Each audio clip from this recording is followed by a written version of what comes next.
Halo teman-teman, ketemu lagi dengan saya Ronald. Hari ini aku mau sedikit ngobrol-ngobrol aja sama kalian ya. Jadi beberapa hari yang lalu itu aku ada benerin lensa. Nah di situ aku ketemu sama satu orang gitu, dan bapak-bapak sih sebetulnya. Nah bapak-bapak ini ngomong sama tukangnya gitu, sama penjaganya, Pak, saya mau nyari kamera mirrorless gitu. Nah terus lucunya kan udah bapak-bapak juga gitu ya bisa aja kan dia ngerti kamera. Nah ngobrol-ngobrol tuh di situ. Nah di situ aku nanya, Pak, mau bikin apa, mau buat konten atau buat fotografi atau gimana, karena beliau bawa kamera itu kamera yang cukup lama, aku lupa ya mereknya apa, kalau nggak salah Sony, yang point and shoot gitu ya, atau bisa disebut bridge kamera yang ada zoomnya lumayan jauh gitu ya. Nah katanya beliau mau beli mirrorless gitu kan, mau beli mirrorless untuk bikin konten edukasi.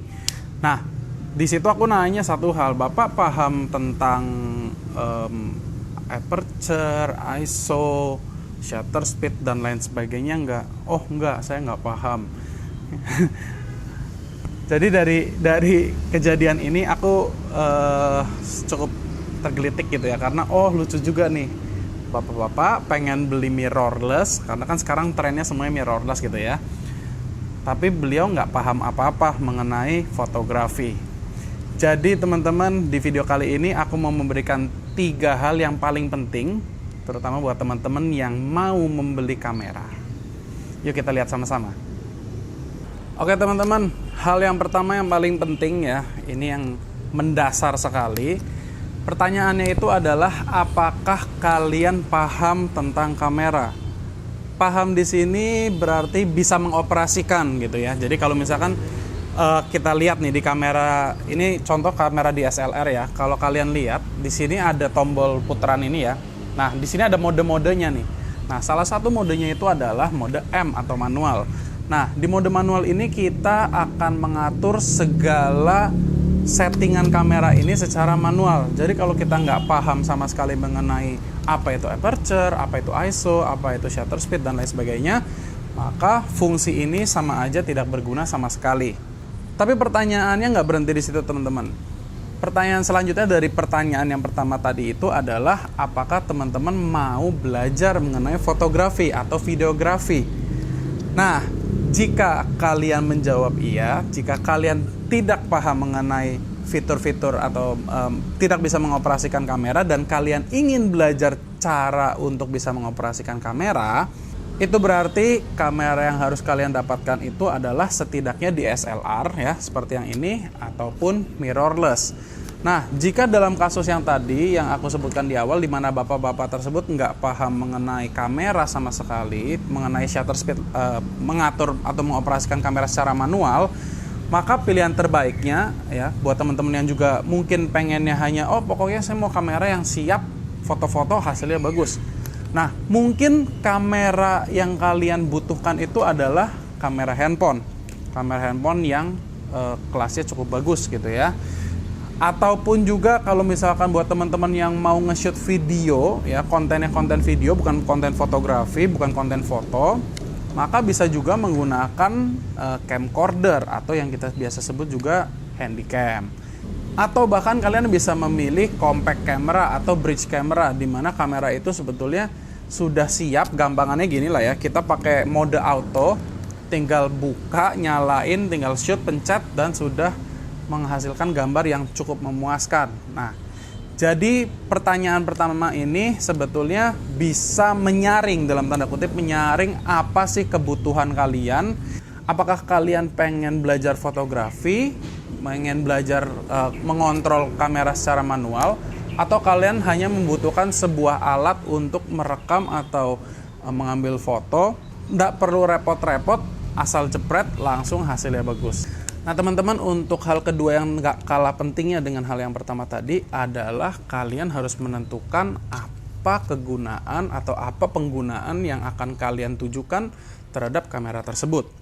Sebagai contoh, apakah kalian membutuhkan kamera untuk mengambil gambar saja, atau kalian membutuhkan kamera yang juga bisa digunakan untuk mengambil video, atau justru sebaliknya, kalian membutuhkan video kamera yang untuk fokus awalnya itu adalah videografi yang juga bisa fotografi ya.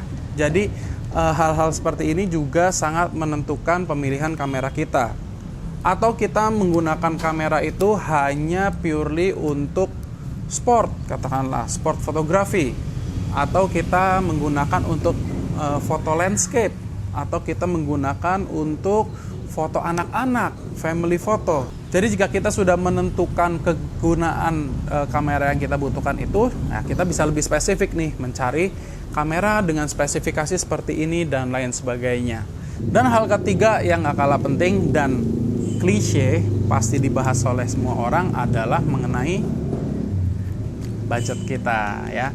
Oke, kalau budget cukup mudah ya, pembahasannya cukup mudah, dimana ya kalau kamera murah ya pasti hasilnya nggak mungkin mengalahkan kamera mahal, rata-rata seperti itu ya, baik itu videografi baik itu fotografi. Karena kayak gini teman-teman, kalau kita bilang semurah-murahnya kamera ya, mungkin kamera baru katakanlah 5-6 juta.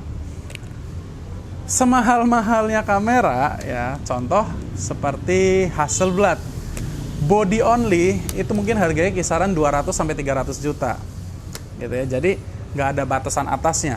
Nah, tapi yang mau aku sampaikan di sini dan yang lebih penting itu kayak gini teman-teman. Berapapun budget yang kalian siapkan untuk kamera tersebut, lebihkan. Kenapa perlu dilebihkan? Karena kayak gini. Terutama nanti teman-teman yang dalam tanda kutip juga mau mengikuti tren ya, dimana kamera sekarang itu semuanya harus mirrorless. Nah, kamera mirrorless itu kalau kita beli, nggak mungkin kita beli hanya kameranya aja dan lensanya aja, lensa bawaannya, selesai, nggak mungkin gitu ya. Pasti kita membutuhkan hal-hal lain. Sebagai contoh, kalau kita menggunakan untuk fotografi, oke, jadi kita butuh hal-hal lain. Contoh, lensa yang lebih baik, itu sudah pasti. Karena kalau misalkan kita mau lensa untuk portrait, ya kan, lensa untuk portrait orang, atau lensa untuk landscape, itu sudah beda, spesifikasinya udah beda ya, kebutuhannya udah beda. Tambahan lagi kalau misalkan untuk digunakan untuk fotografi, mungkin membutuhkan flash, kemudian membutuhkan light modifier ya, kayak softbox gitu, atau yang besar-besar yang buat menyinari muka gitu ya, atau lain lagi tripod seperti yang aku gunakan di sini. Nah, kalau di videografi beda lagi nih, lensa yang digunakan untuk videografi beda lagi. Mungkin membutuhkan lensa yang lebih, bukannya lebih besar, aperture-nya lebih besar dan lain sebagainya. Tambahan mic ya, seperti ini. Ada tambahan mic, tambahan lighting. Nah, lighting untuk fotografi dan lighting untuk videografi pun berbeda. Jadi teman-teman kalau menentukan budget ya, itu harus siap-siap membengkak. Karena budget tersebut biasanya kalian nggak akan puas dengan kamera, katakanlah kalian budget 10 juta ya, kalian mendapatkan kamera dan lensanya, lensa bawaannya dengan harga 10 juta terus kalian puas, kayaknya nggak. Terutama juga buat kalian yang mau belajar lebih dalam lagi mengenai fotografi, nggak mungkin ya, nggak mungkin budget kalian itu nggak membengkak, itu sangat tidak mungkin ya. Jadi 3 hal ini menurut aku sangat penting untuk kalian ketahui sebelum kalian mulai membeli kamera di tahun 2022 ini. So buat teman-teman yang benar-benar pengen belajar mengenai fotografi, cara mengoperasikan kamera ya, stay tune terus di channelku, channel RS Production. Jangan lupa di-subscribe dulu, jempolnya dipencet ya. Dan kalau kalian mau nanya apa aja silahkan tanya, dan kemungkinan aku akan membuat sebuah video edukasi lagi ya, dimana aku rasa cukup banyak orang yang mengajarkan mengenai mengenai cara mengoperasikan kamera ya gitu ya, dari aperture-nya dan lain sebagainya. Tapi nggak banyak yang menggambarkan itu dengan penggambaran yang mudah gitu. Nah, aku punya sebuah cara untuk menggambarkan ketiga hal itu ya, cara mengoperasikan kamera ini dengan cukup mudah gitu. Jadi kalau video ini mendapatkan 50 like aja ya, aku akan membuat sebuah video khusus di mana aku akan menunjukkan sama kalian gimana caranya mengoperasikan kamera secara manual. Jadi beberapa hari lalu aku ada browsing foto-foto atau video-video yang lama gitu ya, di mana aku masih remaja, masih umur belasan. Nah, saat ini aku cukup menyesal gitu. Kenapa waktu itu aku ngambil foto atau video lebih banyak lagi. Ya, jadi dengan apalagi sekarang harga kamera sudah tergolong sangat murah ya.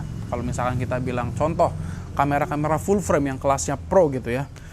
Zaman aku dulu mulai fotografi ya, aku mulai fotografi itu membeli kamera ini itu di umur mungkin 17 tahun, mungkin SMA gitu ya, SMP atau SMA aku lupa.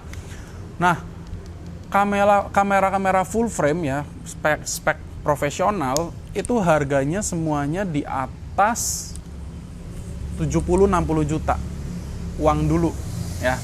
Dan sekarang kalau kita lihat Sony, kemudian Canon, ya, Nikon, itu semuanya sudah mengeluarkan kamera full frame spek profesional dengan harga di bawah 30 juta. Ya, jadi kalau misalkan kita nggak belajar dari sekarang, nanti bisa menyesal. Kayak aku udah umur segini ngelihat foto-foto ke belakang, loh kok fotonya cuma segini doang ya, kok momen-momennya sedikit doang yang ke-capture gitu kan. Jadi kan ya sayang lah. So segitu dulu teman-teman, thank you buat yang udah dengerin video ini. Stay tune terus di channel RS Production ini. Saya Ronald, undur diri, bye-bye.